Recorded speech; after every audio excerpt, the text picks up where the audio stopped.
Capitol, where history was made. The White House here behind me, where Donald Trump is spending his first night in 4 years, sworn in earlier today as the 47th president. A day like we've rarely seen, the historic return to the presidency in an inaugural ceremony. Moved indoors because of the bitter cold here, the president promising to bridge the gap that still divides us, while sharply criticizing the previous administration and issuing a record number of executive orders. Will soon be over. Tonight, with a toast and a twirl, Donald Trump closing out Inauguration Day and starting his second term as President of the United States. But amid the pomp and circumstance, President Trump wasting no time. Sir, this is a proclamation declaring a national emergency at the southern border of the United States. That's a big one. A lot of big ones, huh? In a rare display of presidential power, Donald Trump taking questions from reporters and signing a flurry of executive orders, many aimed at the southern border and the January 6th defendants, issuing over 1,000 pardons to those charged in the attack on the Capitol, including some convicted of violent offenses and others with seditious conspiracy. All of this capping off an historic day, filled with moments that we didn't see 4 years ago, the presidential passing of the baton.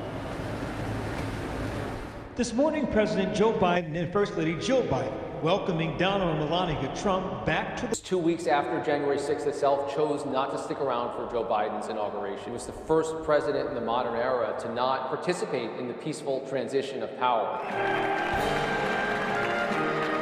The main event of the day taking place inside the Capitol Rotunda because of the bitter cold.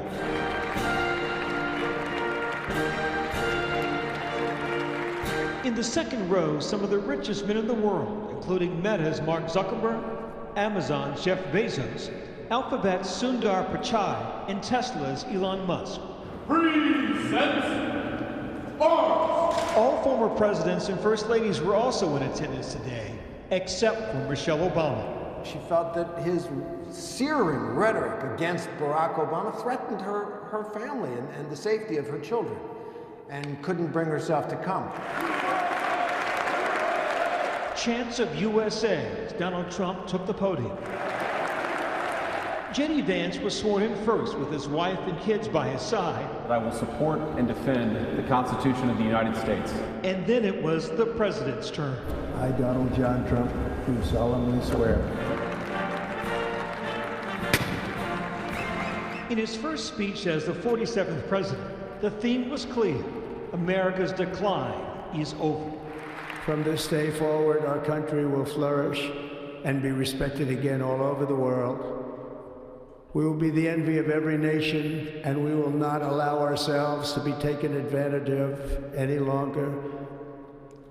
During every single day of the Trump administration, I will very simply put America first.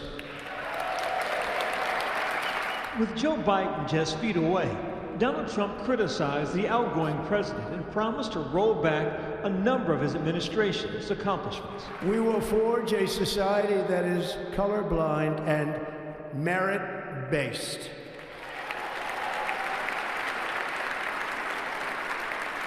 As of today, it will henceforth be the official policy of the United States government that there are only two genders, male and female. He made clear that he was trying to separate himself and even do a 180 from the Biden years. He put the blame for inflation, the blame for national and international affairs squarely at the feet of Joe Biden and Kamala Harris. It was awkward, to say the least. Getting a standing ovation from Republicans when he mentioned his plans for the southern border. All illegal entry will immediately be halted, and we will begin the process of returning millions and millions of criminal aliens back to the places from which they came. We will reinstate my Remain in Mexico policy. The president ending on a more unified, hopeful tone. From New York to Los Angeles, from Philadelphia to Phoenix, from Chicago to Miami, from Houston to right here in Washington, D.C., our country was forged and built by the generations of patriots who gave everything they had for our rights and for our freedom. I think you already sense a lowering of the temperature in Washington. Doesn't mean that everything's going to be hunky-dory and people are going to be singing Kumbaya. That's not going to happen. But I think that the fight to the death is over. Country star Carrie Underwood closing out the ceremony with America the Beautiful. From sea to shining sea.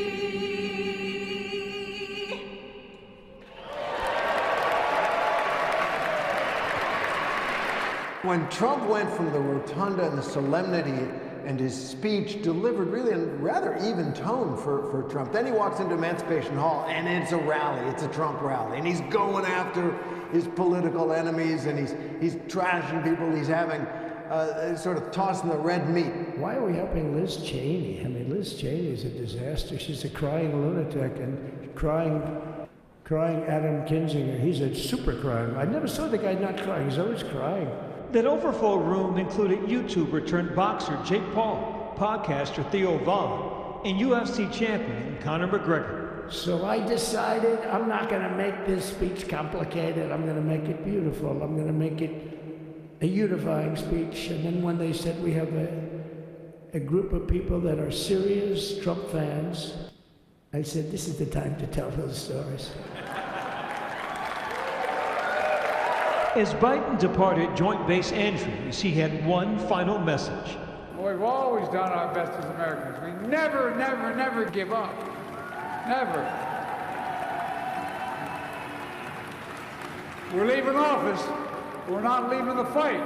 One of his final acts, preemptive pardons for officials who may face reprisals from the Trump administration, including Dr. Anthony Fauci, retired General Mark Milley, Liz Cheney, and some of his own family members. There was no traditional parade, but in the evening, the president rallied thousands of supporters at the Capital One Arena. Some of the executive orders President Trump signed inside the stadium with supporters looking on.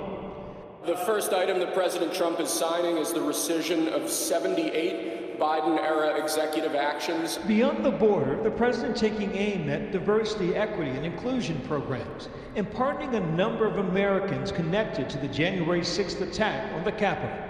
He pardoned or commuted the sentences of around 1,500 individuals, including Proud Boys leader Enrique Tarrio, who was sentenced to 22 years in prison, and Oath Keepers leader Stuart Rhodes, who was serving 18 years. The incoming administration said 2 other offenders are walking free late tonight. I think most people assume that nonviolent offenders, people that had some kind of a misdemeanor offense, they would have their cases thrown out. But the idea that he's essentially freeing people that committed violent actions, that went further than I think a lot of people recognized, reversing their sentences as part of an effort essentially to rewrite the history of one of the worst days in American political history. Throughout the day, a number of high-profile tech executives were front and center, including Elon Musk, who is part of the new administration. There need to be things that make you glad to wake up in the morning and say, I'm looking forward to the future. All of these kind of titans of tech industry that populated the audience, often just right next to